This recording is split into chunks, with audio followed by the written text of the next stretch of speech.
अच्छा, इसी तरह कुछ पेरेंट्स का कहना है कि हम डॉक्टर ने कहा है कि बच्चा जैसे ही 12 या 14 साल का होगा तो उसकी हाइपर एक्टिविटी कम हो जाएगी। तो देखिए पेरेंट्स हमें 14 साल तक या 12 साल तक हमने वेट नहीं करना। अगर बच्चा हाँ, एडीएचडी है, बच्चे में हाइपर एक्टिविटी ज़्यादा है, तो हमें बच्चे के ऊपर काम करना ही करना है। हमें अर्ली इंटरवेंशन के साथ बच्चे को लेकर चलना ही है। जितनी जल्दी हम बच्चे के ऊपर काम स्टार्ट करेंगे, उतना ही ज़्यादा बेहतर है।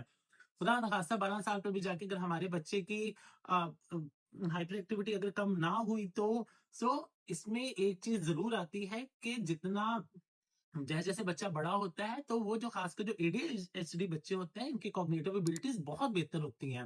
ये बहुत समझदार होते हैं, तो जैसे-जैसे ये बड़े होते हैं, ये अपने आप को माशरे में एडजस्ट करना शुरू कर देते हैं। लेकिन इनमें कुछ ना कुछ लैक रह जाता है कि यकदम इनमें इम्पल्सिविटी आ जाना, जल्दी अग्रेसिव हो जाते हैं, जल्दी इनमें चिड़चिड़ापन आ जाए, यकदम ये किसी को हिट करना शुरू कर दें और इस तरह की चीज़ें बड़े होके बच्चों में आ जाती हैं। सो अगर हम अगर देखिए हमने हाइपर एक्टिव बच्चों के साथ काम स्टार्ट में ही करना होता है, हमें 14 साल तक वेट नहीं करना।